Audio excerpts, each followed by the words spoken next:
almost drowning. And how can you raise children to thrive in that environment?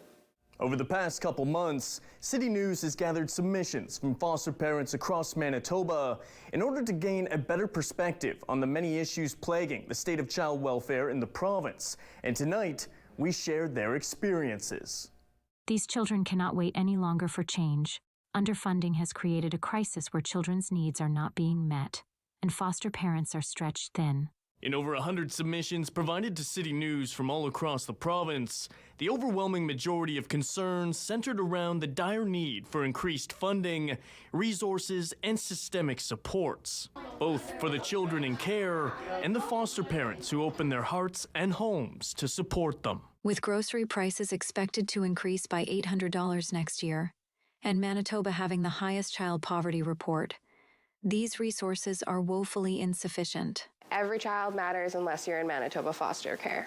Foster mom Brittany Bannerman says she has witnessed firsthand how chronic underfunding has ate away at the resources available here in Manitoba, which in turn has led to foster parents being left both physically and emotionally exhausted, with some leaving the system altogether.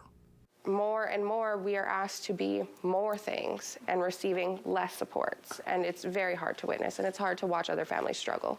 We have so many fantastic caregivers here in our province that want to do better by these kids, that would house more kids, that would open their homes back up, but they have been blocked from being able to do so due to the stagnant funding, due to the stagnant supports, due to supports falling off the map and no longer existing.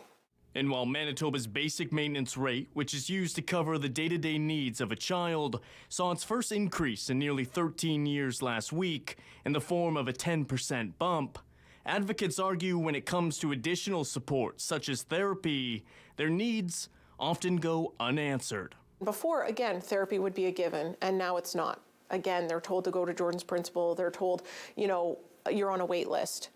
I had a child in my home that we were on a wait list for 14 months before therapy could happen, and that's a long time for a child. President of the Manitoba Foster Parent Association, Jamie Fow, says recent studies have shown a concerning correlation between children once in care and eventually ending up on the streets or in jail. It's honestly awful. It's just a repetitive cycle that we're advocating to stop and to end for the betterment of the children.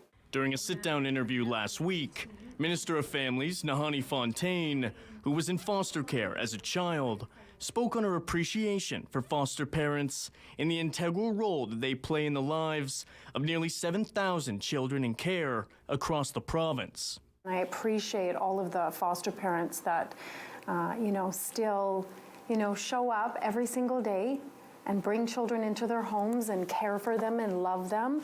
And so, this is my commitment and my priority to ensure that we're doing child welfare in a better way, in a good way.